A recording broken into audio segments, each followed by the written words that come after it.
Olá, pessoal! Tudo bem? Eu sou a professora Emanuela e estamos começando aí mais um vídeo de matemática. Na aula de hoje, nós iremos falar um pouquinho sobre ângulos. Vocês lembram o que são ângulos? Lembram os elementos de um ângulo?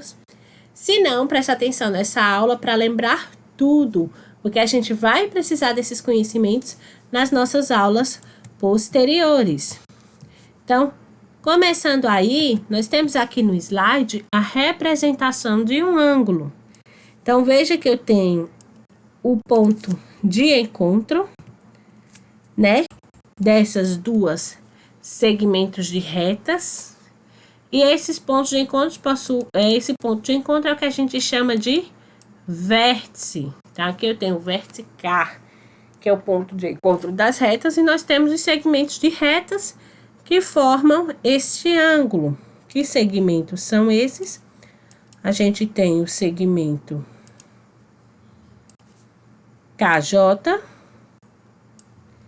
e o segmento KL. Ok? São segmentos de retas que vão formar esse ângulo. E aí, como é que a gente pode se referir a este ângulo formado aqui sobre o vértice K?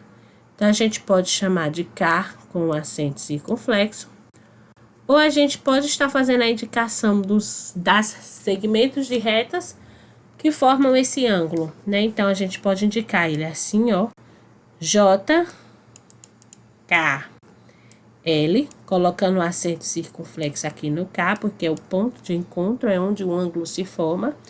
E também podemos formar assim, ó, L, K, J, né? Fazendo essa inversão das letras L e J, porque isso não vai interferir aí no nosso ângulo, certo? Bom, a gente pode medir os ângulos e a gente às vezes costuma utilizar essa medida não padrão do ângulo, né? Que é a ideia de voltas, de se referir a ângulos como voltas. Então, quando a gente faz um movimento de volta, de rotacionar um objeto, nós estamos tratando de ângulos, nós estamos analisando ângulos. Então, quando a gente tem um objeto em uma posição, digamos aqui que ele está o ponteiro do meu relógio, né? Sobre o número 12. E ele roda todo o relógio e volta ao número 12, nós dizemos que nós temos o ângulo de uma volta. O ponteiro deu uma volta completa. Ele começou e finalizou na mesma posição. Agora, se o meu ponteiro estava aqui no 12, né?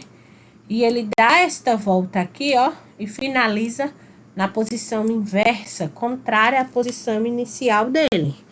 Então, nós dizemos que nós temos aí um ângulo de meia volta. Ele só percorreu metade desse percurso. E se ele, por exemplo, estava aqui no 12 e terminar no 3? Então, o que é que a gente pode dizer sobre esse percurso, né? Observe que aqui, ó, eu dividi essa circunferência que a gente está utilizando como relógio em 4 partes. Dessas 4, a única amarela é uma delas. Ou seja, o ponteiro percorreu apenas uma das partes, uma das 4 partes. Então, a gente chama isso de 1/4 de volta. Então, a gente pode estar utilizando essa ideia de volta para se referir aos ângulos, certo?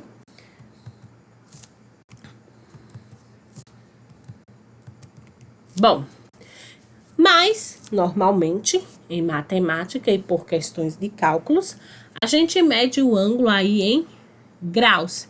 Então, quando a gente fala de ângulo, nós normalmente medimos esses ângulos em graus. E aí, o instrumento que a gente usa para medir os ângulos é um transferidor. Mas, antes de mais nada, de onde é que surge essa ideia de graus, né?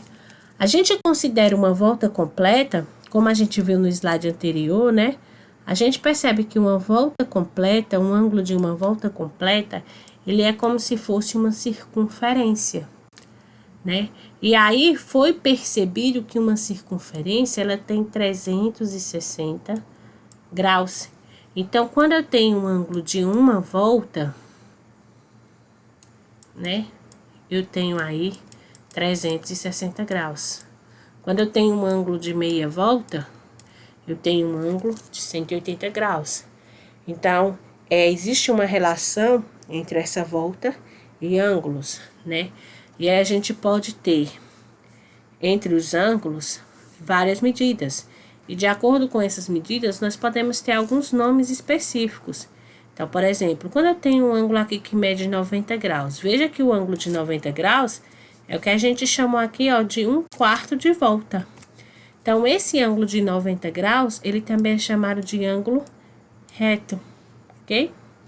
Quando o meu ângulo ele é menor que 90 graus, qualquer número aí menor que 90, nós chamamos esse ângulo de ângulo agudo.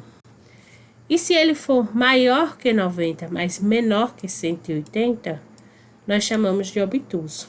Temos também o ângulo raso, tá? Que é aquele ângulo que tem exatamente 180 graus.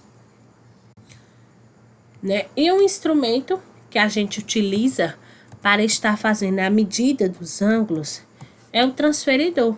Então, quando a gente vai medir um ângulo, a gente localiza o vértice do ângulo nesse centro, nesse tracinho aqui, ó, no centro do transferidor, e iguala um dos lados a uma dessas linhas aqui, né? Então, a gente tem que ter atenção que se eu igualar a essa linha aqui da direita, eu vou utilizar essa escala de baixo que começa em 0. Se eu igualar a linha da esquerda, eu uso essa escala de cima que começa em 0. Porque a gente começa a medir o ângulo de 0, né? Então, quando eu igualo aqui, ó, eu uso essa escala de baixo. Então, eu igualo um dos lados do meu ângulo nessa linha do transferidor, após colocar o vértice aqui. E aí, eu pego a outra linha e vejo em que número, né, ela vai aí tocar. Nesse caso, como a gente está utilizando essa escala de baixo, porque a gente partiu de 0, ela ficou entre 50 e 60, exatamente no meio. Então, a gente consegue perceber que esse ângulo, ele tem 55 graus, né? Se a gente tivesse igualado essa reta a este lado, né? Então, a gente utilizaria essa escala superior, porque tem que começar de 0. E aí, ó, veja que eu utilizaria o número de cima, que aqui é 30. Então, esse ângulo vermelho, ele mediria 30 graus. Então, gente, é isso que é importante a gente lembrar. O ângulo tem um vértice, né? Nós temos que colocar esse vértice no centro do transferidor quando a gente vai medir. Nós vimos as formas de representar um ângulo. E o ângulo, ele pode ser medido pela essa ideia de voltas ou pela essa ideia de graus. Vai depender muito do que a questão exige. Tá certo? Até a próxima!